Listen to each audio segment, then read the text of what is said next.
नमस्ते भाइयों और बहनों। ये वी आर दी सेंट्स से माइक है। उम्म तो मैं उम्म वास्तव में एक मुझे उम जो प्रभु मुझसे करने के लिए कह रहे हैं उसमें शामिल होने में वास्तव में कठिनाई हो रही है। उम लेकिन मुझे अपने दिल में कुछ गहराई से महसूस हुआ है जो मुझे लगता है कि इसके बारे में बात की जानी चाहिए। और जो मुझे विश्वास है, अ, जो प्रभु मुझसे कह रहे थे वह ये था कि अ, हम में से कई कई लोग थके हुए हैं। हम अभी कठिन समय से गुजर रहे हैं और इसलिए अ, मैंने इसे शीर्षक दिया ब्रिज ओवर ट्रबल्ड वाटर्स, क्योंकि प्रभु ने मुझे वह गीत दिया और हमें कुछ चीज़ों की याद दिलाना चाहा। तो यह एक त्वरित वीडियो होगा, लेकिन मैं एक त्वरित प्रार्थना के साथ शुरू करने जा रहा हूँ। प्रभु और स्वर्गीय पिता, कृपया हमसे सीधे बात करें, उन लोगों से जो सुनने के लिए कान रखते हैं। अ, हम प्रार्थना करते हैं कि आप इस संदेश को भेजें शरीर के उत्थान के लिए, उन्हें दिखाने के लिए कि आप उनके बारे में वास्तव में कैसा महसूस करते हैं, और कि लोग आपके माध्यम से, पवित्र आत्मा के माध्यम से उत्थान और शक्ति प्राप्त करेंगे। मेरे प्रभु, मैं प्रार्थना करता हूँ कि यह वीडियो बाहर जाए और यह दुश्मन द्वारा नहीं छीना जाए, कि यह आपके राज्य के लिए आपके नाम में बहुत फल उत्पन्न करे। यीशु के नाम में हम प्रार्थना करते हैं, आमीन। तो हम इस समय दुनिया में बहुत कुछ हो रहा है और बहुत से लोग थक रहे हैं। मैं इसे देख रहा हूँ अन्य क्षेत्रों में भी, सामान्य जीवन में, और मैं इसे उन लोगों के साथ भी देख रहा हूँ जो उह ऑनलाइन है, यूट्यूब पर भी, फेसबुक, सोशल मीडिया में सामान्य रूप से। और प्रभु आपको याद दिलाना चाहते हैं कि वह पूरी तरह से 100% आपके साथ हैं। वह आपके पीछे, आपके बगल में और आपके सामने हैं, आपके रास्ते को रोशन कर रहे हैं। लेकिन मुझे पता है कि यह कठिन रहा है। ओह ये आप में से कुछ को ऐसा लग सकता है कि आप किसी प्रकार के सूखे में हैं, या प्रभु आपके साथ नहीं हैं, या आप प्रभु को नहीं सुन रहे हैं, या जो भी हो। लेकिन वह गीत जो उन्होंने मुझे एक बहुत ही सुबह मेरे आत्मा में दिया था, वह था ब्रिज ओवर ट्रबल्ड वाटर्स। और इसने मुझे उस बात की याद दिलाई जो प्रभु मुझसे कह रहे थे, मां, और जो वह आप सभी को बताना चाहते थे। और वह यह है, आप जानते हैं, जब आपको लगता है कि चीज़ें कठिन हैं, तो ठीक उसी समय वह आपके सबसे करीब होता है। और वह जो चाहता है कि आप करें, वह यह है कि आप वास्तव में उसमें गहराई से जाएं। सच में अपने दिन की शुरुआत करें, अपने दिन का अंत करें। उससे छोटी से छोटी बातों के बारे में भी बात करें। वह छोटी छोटी बातें सुनना बहुत पसंद करता है। वह आपके दिल की उन बातों को सुनना पसंद करता है जिन्हें आप अपने सबसे अच्छे दोस्त, अपने माता पिता या किसी और से भी नहीं कहेंगे, लेकिन वह उन्हें सुनना चाहता है और वह उन्हें सुनना पसंद करता है। उह बहुत से लोग अभी कठिन समय से गुजर रहे हैं। चाहे आप जिस भी मौसम में हों या जिन भी परिस्थितियों में हों, आप कठिन समय से गुजर रहे हैं। मुझे पता है कि इस वीडियो को देखने वाले लोग होंगे जो महसूस करेंगे कि यह संदेश शायद आपके लिए है। मुझे पता है कि यह सिर्फ मेरे लिए नहीं था, यह दूसरों के लिए भी था। इसलिए मैं चाहता हूं कि आप इसे वास्तव में दिल से लगाएं, इसे प्रार्थना में लें, इसे प्रभु के पास ले जाएं। लेकिन ब्रिज ओवर ट्रबल्ड वाटर्स, मैं उन गीतों के एक हिस्से को पढ़ना चाहता था जो बार बार मेरे दिमाग में घूम रहे थे। और मैं वास्तव में इस गाने को बहुत अच्छी तरह से नहीं जानता। मेरा मतलब है, मैं इसके बारे में जानता हूं और मैंने इसे सुना है। लेकिन आप जानते हैं, मैं वास्तव में प्रशंसक नहीं हूं। मुझे लगता है कि इसे साइमन और गारफंकेल ने गाया था। लेकिन गाना कहता है, जब आप थके हुए और छोटे महसूस कर रहे हों, जब आपकी आंखों में आंसू हों, मैं उन्हें सब सुखा दूंगा। मैं आपके साथ हूं जब समय कठिन हो जाता है और दोस्त नहीं मिलते। जैसे एक पुल अशांत पानी के ऊपर, मैं खुद को बिछा दूंगा। जैसे एक पुल अशांत पानी के ऊपर मैं खुद को बिछा दूंगा। ये मुझसे कहा जा रहा था, या वास्तव में मुझसे गाया जा रहा था। वास्तव में यही था। प्रभु भी, पवित्र आत्मा मुझे ये गाना गा रहा था, मुझे याद दिलाने के लिए कि आप जानते हैं, उस दिन मेरे दिन में क्या होने वाला था कि वह हमेशा मेरे साथ रहने वाला था। और मैं बस ये आपके साथ साझा करना चाहता था। शायद वह गाना किसी और पर प्रभाव डालेगा, मुझे वास्तव में यकीन नहीं है, लेकिन यह मुझे याद दिलाता है कि प्रभु कभी आपको नहीं छोड़ते। आप जानते हैं, वह भी आप जानते हैं, मैंने कुछ सुना था या शायद मैंने इसे अपनी किसी पढ़ाई में पढ़ा था कि आप जानते हैं, प्रभु चाहते हैं कि आप वास्तव में यह समझें कि वह आपसे कितना प्यार करते हैं। आप जानते हैं, अगर वह 1000 बार क्रॉस पर जा सकते तो वह जाते, सिर्फ यह सुनिश्चित करने के लिए कि आप समझें कि वह आपसे कितना प्यार करते हैं, सिर्फ यह सुनिश्चित करने के लिए कि कोई संदेह न रहे। क्योंकि जो हो रहा है वह यह है कि दुनिया में बहुत सारा संदेह चल रहा है, मसीह के शरीर के भीतर, शायद आपके भीतर भी, और बहुत सारा अपराध बोध है। बहुत सारा अपराध बोध है। यह कुछ ऐसा है जिसे प्रभु संबोधित करना चाहते थे। अभी दुनिया में बहुत सारा अपराध बोध चल रहा है, और विशेष रूप से यह वाक्यांश, जैसे मैं इसके लायक नहीं हूँ, मैं इसके लायक नहीं हूँ, या मैं उसके लायक नहीं हूँ, मैं उसके उसके प्यार उसकी दया के लायक नहीं हूँ, जो भी हो। अब अगर आप उनमें से एक हैं जो यह कह रहे हैं, तो मैं चाहता हूँ कि आप कुछ समझें। बिल्कुल कोई भी उद्धार के योग्य नहीं है। मैं कोई भी नहीं, नहीं एक भी नहीं। कोई भी धर्मी नहीं है, एक भी नहीं।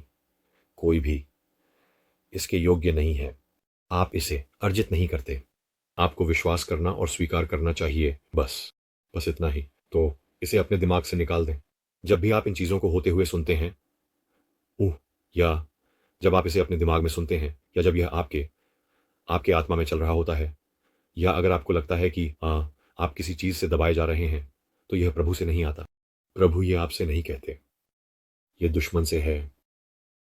जब आप सुनते हैं मैं इसके लायक नहीं हूं, या मैंने इसे अर्जित नहीं किया है, तो यह पूरी तरह से दुश्मन से है।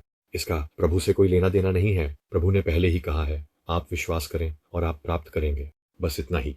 आप कुछ नहीं कर सकते। आप अपनी मुक्ति अर्जित नहीं कर सकते। आपको विश्वास करना चाहिए, और अगर आप विश्वास करते हैं तो दुश्मन आपको आपके खेल से हटाने की कोशिश कर रहा है। अगर अगर आप ये बातें सुन रहे हैं, या अगर यह आपके जो आप महसूस कर रहे हैं उसका हिस्सा है, जो शायद आपको नीचे ला रहा है, तो यह आप पर एक हमला है। जो कुछ भी आप कर रहे हैं, आप किसी न किसी तरह से सही कर रहे हैं। तो और जो जो जो इसे शुरू करता है वह कई बार होता है जब आप अपने अतीत में देखते हैं, जो कि बहुत सारी झूठी अपराध बोध है, क्योंकि प्रभु ने आपके अतीत को मिटा दिया है। अतीत की चिंता करना बंद करें। आप जानते हैं, आपको हल पर हाथ रखना है और आगे देखना है। पीछे मत देखो, ये ठीक है। कभी कभी अपने आप से यह कहना ठीक है। खैर, आप जानते हैं, जब मैं उस समय इतनी उम्र का था, तो मुझे शायद इस व्यक्ति से इस तरह बात नहीं करनी चाहिए थी। खैर, आप जानते हैं, ये विचार अंदर आ जाएंगे। यह विचार होते हैं, अगर मैं उस समय एक बेहतर व्यक्ति होता तो मैं कुछ बदलाव ला सकता था। जब आप उस क्षेत्र में प्रवेश करने लगते हैं, तो वह प्रभु से नहीं होता। यह एक दुश्मन की रणनीति है, और यह एक बहुत ही सामान्य रणनीति है।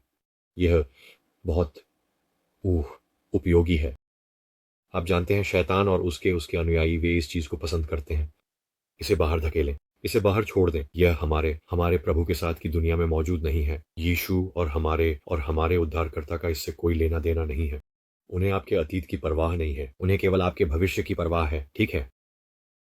तो झूठे झूठे अपराध बोध से छुटकारा पाएं, क्योंकि आपके अतीत में जो चीजें हुई हैं वे वास्तव में आपके साथ योजना के तहत हुई हैं। क्या आपको लगता है कि हमारा भगवान आपके अतीत में जो हुआ है उसे भविष्य में अच्छे के लिए उपयोग करने में सक्षम नहीं है? बिल्कुल वह है, निश्चित रूप से वह है। और वह आपके अतीत में जो कुछ भी हुआ है उसे आपके भविष्य के लिए, आपके भविष्य के अच्छे के लिए उपयोग कर रहा है।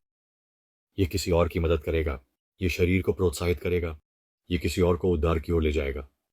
वे चीज़ें जो आपको हानिकारक लगती हैं वास्तव में सकारात्मक मानी जाएंगी, और प्रभु आपको यह दिखाएंगे जिस दिन आप उनके साथ होंगे।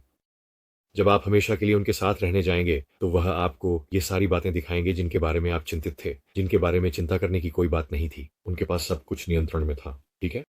तो कृपया, वो कोई है जो इसे सुन रहा है और आपको लग रहा है कि यह सीधे आपके लिए है, और संभवतः यह है। इसे प्रार्थना में ले जाएं। इस पर ध्यान करें, इसे शास्त्र के साथ लें, इसके बारे में प्रभु से पूछें। यदि यह आपके लिए है तो रुकने का समय आ गया है, आगे देखने का समय आ गया है। कल एक नया दिन है। जब सूरज उगता है तो यह एक नया दिन है। फिर से शुरू करें, यह एक कदम दूसरे के सामने है, ठीक है। मैं यह भी बात करना चाहता हूं, मेरे पास एक बोले गए शब्द थे जो मुझे कुछ समय से नहीं मिले थे। तो और कोई है जिसे वास्तव में यह सुनने की जरूरत है। शायद आपके जीवन में कुछ ऐसा हो रहा था। शायद कोई ऐसा व्यक्ति है जिससे आप भावनात्मक रूप से जुड़े हुए हैं। दोस्त, एक रिश्तेदार, परिवार का सदस्य, जो भी हो। लेकिन यह आपसे बात कर सकता है क्योंकि आप थोड़ा सा ही पछतावा या अपराध बोध महसूस कर सकते हैं। तो तो कुछ रात पहले मुझे जो बोले गए शब्द मिले थे वे थे, यदि आप मुझ पर विश्वास करते हैं तो अंतिम क्षण में मैं आपको माफ कर दूंगा। तो और मैं यह इसलिए कहता हूं कि यह किसी ऐसे व्यक्ति के लिए हो सकता है जो किसी परिवार के सदस्य के बारे में चिंतित है या जो भी हो। हम में से कई लोग, और मैं अपने कई दोस्तों से बात करता हूं या कुछ दोस्तों से जो जो मेरी तरह हैं, बचाए गए हैं, जो जो प्रभु से उसी तरह प्रेम करते हैं जैसे मैं करता हूं। हमने इस बारे में बात की है कि कैसे कुछ दोस्त या परिवार या कोई रिश्तेदार हैं जिनके बारे में हम उम्मीद करते हैं कि वे उनके जाने से पहले अंतिम क्षणों में अपना जीवन मसीह को समर्पित करेंगे।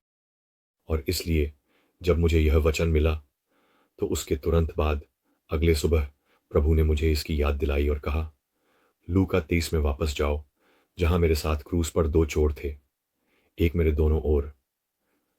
एक ने मुझे अस्वीकार कर दिया और एक ने मुझे स्वीकार कर लिया। उस अंतिम क्षण में जब वे क्रूस पर थे, मर रहे थे, वे मरने से 1 या 2 घंटे या कुछ घंटों के भीतर थे। एक चोर ने प्रभु से कहा, याद रखना मुझे जब आप अपने राज्य में जाएंगे, प्रभु। और प्रभु ने कहा, सच में मैं तुमसे कहता हूं, तुम मेरे साथ हमेशा स्वर्ग में रहोगे। और ऐसा इसलिए क्योंकि प्रभु ने उस क्षण में, उसके दिल में, उस अंतिम क्षण में उसके सभी पापों को क्षमा कर दिया। यह आपकी सोच से अधिक होता है। प्रभु ने मुझे यह दिखाया है। उन्होंने यह स्पष्ट कर दिया है कि जब आप स्वर्ग जाएंगे तो आप यह देखकर बहुत आश्चर्यचकित होंगे कि आप वहां किसे देखेंगे। ठीक है, तो दिल मजबूत रखें। आप जानते हैं, हो सकता है कि कोई ऐसा व्यक्ति हो जिसे आपने गवाही दी हो, या शायद आपने उनकी मदद की हो। एक दयालु शब्द, एक इशारा, आपने उन्हें कुछ दिया हो, जो भी हो, और आप उम्मीद कर रहे हैं कि आपने जो कुछ किया है वह उनके साथ गूंजेगा, इससे पहले कि वे आगे बढ़ें, परलोक में चले जाएं। और प्रभु ने मुझे दिखाया है कि यह आप जानते हैं, इससे प्रोत्साहित हों, क्योंकि वह अद्भुत चमत्कार करते हैं, यहां तक कि अंतिम क्षणों में भी। आप बहुत आश्चर्यचकित होंगे। तो मैं आपको यह बताना चाहता था, मुझे आशा है कि यह आपको प्रोत्साहित करेगा। मुझे आशा है कि यह प्रोत्साहित करेगा।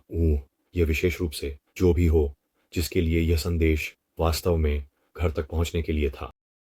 फिर से इसके बारे में प्रार्थना करें, इसे प्रभु के पास ले जाएं, इस पर ध्यान करें। अगर आपको लगता है कि यह आपकी आत्मा में आपको प्रभावित कर रहा है तो इस पर कार्य करें। तो जाएं, शास्त्रों की ओर जाएं, प्रार्थना की ओर जाएं। इसलिए मैं तुम्हें आशीर्वाद देना चाहता हूं। मैं आप सभी को आशीर्वाद देना चाहता हूं जो इसे देख रहे हैं। और प्रभु बहुत बहुत बहुत जल्द आ रहे हैं, बहुत जल्द। तो उन तक पहुंचें। याद रखें, हम अंधकार में एक प्रकाश हैं। हम अंधकार में एक प्रकाश हैं। दयालुता का एक छोटा सा कार्य प्रभु के लिए बहुत दूर तक जा सकता है। वह इसका उपयोग कर सकते हैं। यह हमारा काम नहीं है कि हम 5,000 को खिलाएं। यह सिर्फ हमारा काम है कि हम कुछ रोटियां और मछलियां प्रस्तुत करें। बस इतना ही, ठीक है। तो भगवान आपको आशीर्वाद दें। मैं आप सभी से प्यार करता हूं। अगले वीडियो में मिलते हैं और शालोम।